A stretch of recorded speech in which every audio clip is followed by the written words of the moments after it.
तो वीडियो शुरू करने से पहले आपसे छोटा सा एक रिक्वेस्ट है कि आप मेरे चैनल को सब्सक्राइब कर दें, वीडियो को लाइक कर दें, जिससे क्या है ये वीडियो औरों तक पहुंच सके। तो सुनते हैं पाकिस्तानी मीडिया क्या कुछ रिएक्शन रहता है। भारत जब बन चुका है डायमंड का सबसे बड़ा ट्रेडिंग हब, तो देखते हैं वीडियो को पाकिस्तानी मीडिया की। तो शुरू करता हूँ मैं यहाँ से वीडियो, ये हुई शुरू। को बीट नहीं किया। आप आईटी सेक्टर देख लें, आप उसका इंडिया की एक्सपोर्ट्स देख लें, आप उसके साथ साथ इंडिया का जो डेवलपमेंटल मॉडल है, इंडिया का इंफ्रास्ट्रक्चर है, कोई एक आप इंडिया का प्रोजेक्ट देख लें, इंडिया ने किस प्रोजेक्ट में किस कंट्री को बीट नहीं। बहुत आगे चले गए, दुनिया की सबसे बड़ी यूएस के पीछे छोड़ के वो जो उनसे ऑफिस बिल्डिंग बनाने जा रहे हैं। बिल्कुल वो बनाने जा रहे हैं। मैं यही कहना चाह रहा हूँ कि कराची जो, आपको क्या लगता है कि सूरत जो है उसमें 90% जो डायमंड की पॉलिशिंग है ना वो सूरत में ही हो रही है, तो आपको क्या लगता है कि सूरत अगर इतनी जल्दी स्ट्रांग हो रहा है तो किन ओपोनेंट्स का सामना होगा सूरत बनने जा रहे हैं? मुझे यकीन नहीं होता कि हमारे देश में 90% डायमंड की जो है पॉलिशिंग हो रही है और बाकी 10% अन्य देशों में, बाहर के कंट्रियों में हो रही है। तो ये काफी प्राउड फील करने वाली बात है। नरेंद्र मोदी जब से आए हैं तब से देश में काफी कुछ बदल चुका है और काफी तेजी से देश तरक्की कर रहा है। लेकिन साथ में कुछ लोग ऐसे भी हैं जो उनकी जो छवि को बिगाड़ने के लिए मणिपुर में लेकर के और वो ट्रेन हादसे से लेकर के अलग अलग तरह की चीजें करा रहे हैं। और ये हम सभी लोग जानते हैं कौन करा रहा है, क्योंकि हमारे जो विपक्ष में लोग हैं, उनकी बैठे हुए लोग हैं, उनकी सोच बहुत ज्यादा छोटी है। तो मुझे ये लगता है कि ये सारा काम जो है विपक्ष के लोग ही करा रहे होंगे। आपको क्या लगता है कमेंट बॉक्स में बताना ना भूलें। तो देखते हैं आगे कुछ पाकिस्तानी मीडिया क्या रिएक्शन रहता है। यहाँ पे जितनी भी डायमंड्स की जो ट्रेडिंग है वहाँ से, हर चीज़ की वहाँ से ट्रेडिंग होगी। क्या कहना चाहेंगे सर, इतनी अचीवमेंट्स इंडिया करता जा रहा है, किसी जगह पे भी देखें इंडिया सबसे रैंक में सबसे ऊपर जा रहा है। अब यूएस है जो कि अमेरिका जो सबसे बड़ा दुनिया का जो कंट्री हमें कहा जाता है सबसे पावरफुल कंट्री है, उनको भी अब उन्होंने 80 साल पुरानी उनकी बिल्डिंग को उन्होंने जो है ना बीट कर। आपको क्या लगा, कैसा व्यू था? बहुत अच्छा था। वो देखिए उन्होंने अब वो वहाँ पे जो आज के बाद उन्होंने शुरू करना ऑफिस जो बनाने लगा, दुनिया का सबसे बड़ा वो ट्रेडिंग ऑफिस बनने जा रहे हैं। ट्रेडिंग ऑफिस जहाँ गए जितनी भी डायमंड्स की जो ट्रेडिंग है वहाँ से, हर चीज़ की वहाँ से ट्रेडिंग होगी।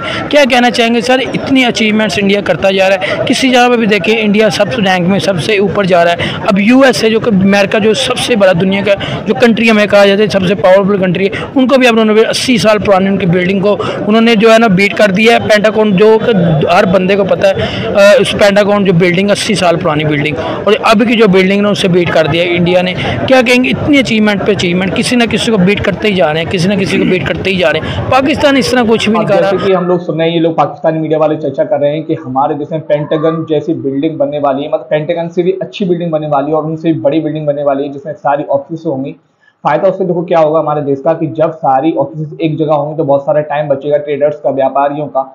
और कोई ये ना सोचे कि गवर्नमेंट जो है व्यापारियों को बढ़ावा दे रही है। तो हम लोगों को अगर थोड़ा अपना बुद्धि पर जोर डालें तो हमें ये पता होना चाहिए कि अगर व्यापारी इसमें बढ़ेंगे हमारे देश में आगे, अगर हमारे देश में बिजनेस आगे बढ़ेगा तो कहीं ना कहीं जो है सामान्य वर्ग को जॉब मिल जाता है। जैसे मैं एग्जांपल के तौर पर बताता हूँ, मेरा एक दोस्त है जो कि दिल्ली में जॉब करता है किसी कंपनी में, तो वो जब ही कर पा रहा है क्योंकि वहाँ पर जब कंपनी मौजूद है। सोचिए अगर कि कोई भी कंपनी अगर देश में मौजूद ना हो तो क्या वो व्यक्ति क्या नोएडा में जो जॉब करने जा रहा है, दिल्ली में जो मौजूद जा रहा है काम करने के लिए, मैं दिल्ली तो नहीं कहूँगा, नोएडा में वो जाता है काम करने के लिए। दिल्ली की स्थिति सभी को मालूम है, केजरीवाल ने खराब कर रखी है, लेकिन हाँ नोएडा में वो जॉब करने के लिए जाता है। तो उसे जॉब वहाँ पर इसलिए प्राप्त है क्योंकि वहाँ पर जो है छोटी मोटी कंपनियां हैं।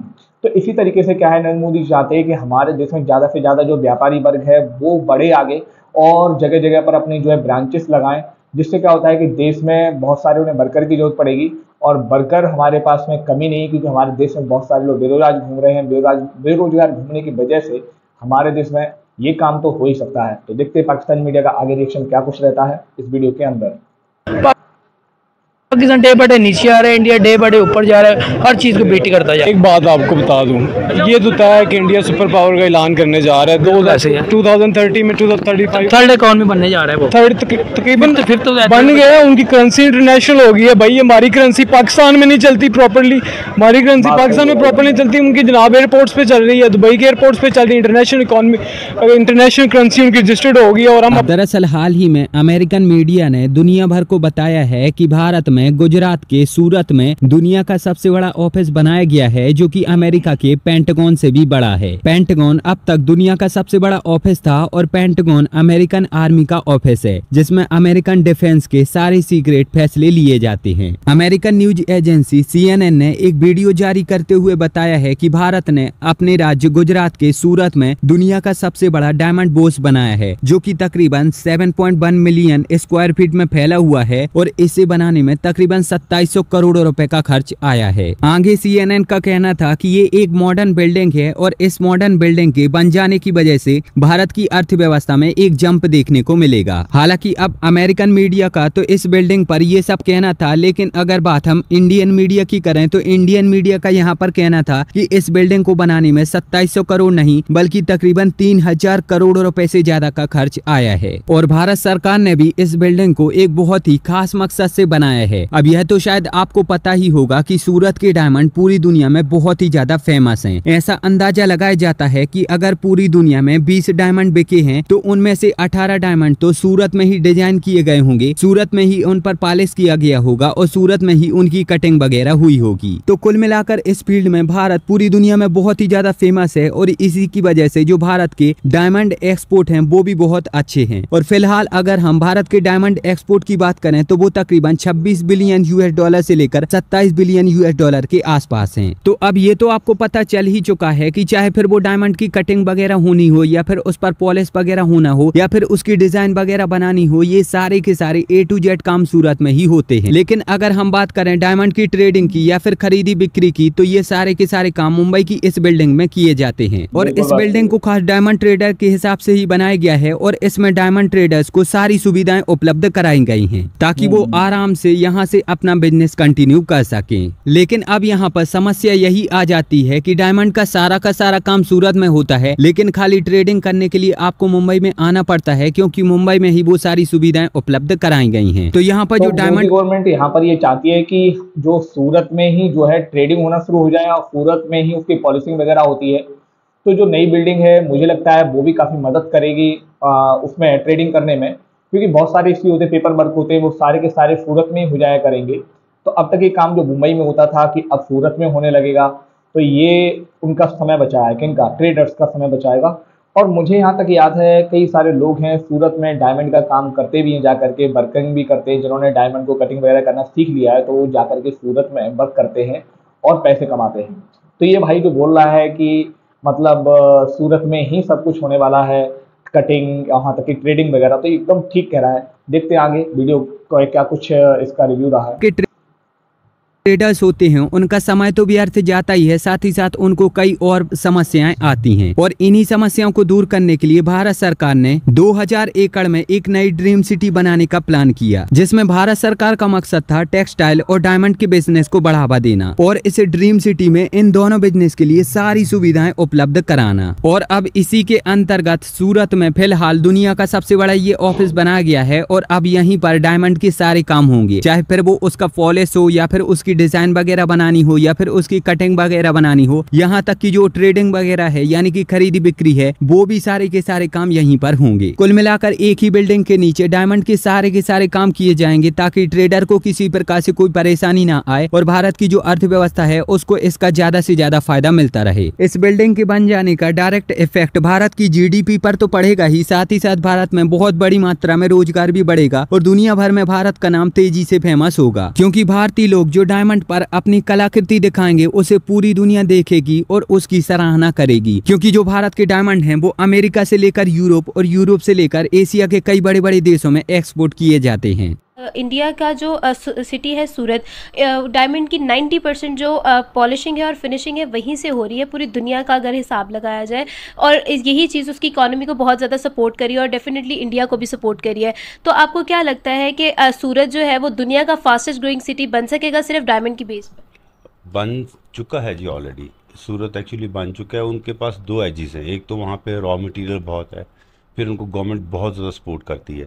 पहले बैंकॉक ने ऊपर आने की कोशिश की थी, मगर इस वक्त India one of the toppest country जो सेटिंग साइज डायमंड में ना, बारीक डायमंड में जिसको हम 5 सेंट 10 सेंट साइज़ कहते हैं, उसमें इंडिया टॉप पे है। और सर अगर हम पाकिस्तान की डायमंड इंडस्ट्री और इंडिया की डायमंड इंडस्ट्री को कंपेयर करें तो हम किस जगह पे फॉल कर रहे हैं? हम तो नहीं, वी आर नोवेयर।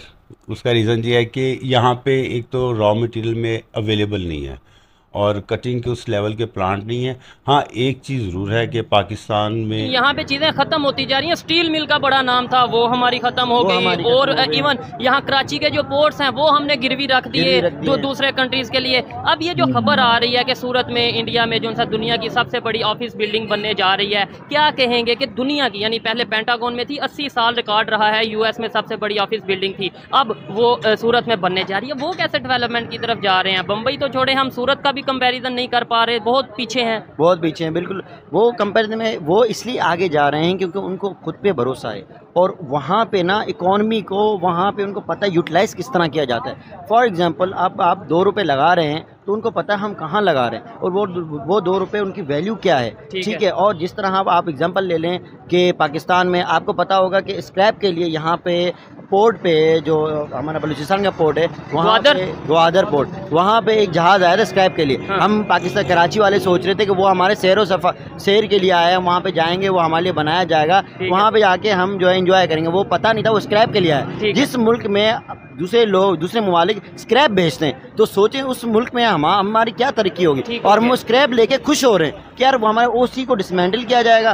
उसमें जो एसी हैं, इलेक्ट्रॉनिक जो अप्लायंसेज हैं, उसमें जो हालांकि इस बिल्डिंग पर आपकी क्या प्रतिक्रिया है आप मुझे नीचे कमेंट में जरूर बताओ। और अगर आपको ये वीडियो अच्छी लगी है तो प्लीज़ इस चैनल को। तो ये था हमारा पाकिस्तानी मीडिया का रिव्यू।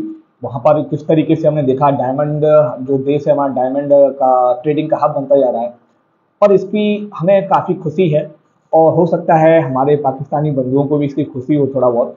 मुझे नहीं लगता है कि वो खुश होंगे क्योंकि वो हमेशा भारत से कंपैरिजन करते रहते हैं और भारत की टांग खींचने की कोशिश करते रहते हैं। लेकिन वही वाली कहावत सिद्ध हो जाती है कि अगर आप दूसरे के लिए गड्ढा खोदेंगे तो आपके लिए भी गड्ढा खुद ही जाएगा। ये पाकिस्तान पर बिल्कुल सटीक बैठी है। तो मिलते हैं अगली वीडियो में, तब तक के लिए थैंक यू, नमस्ते, धन्यवाद, सत श्री अकाल, सलाम, आदाब।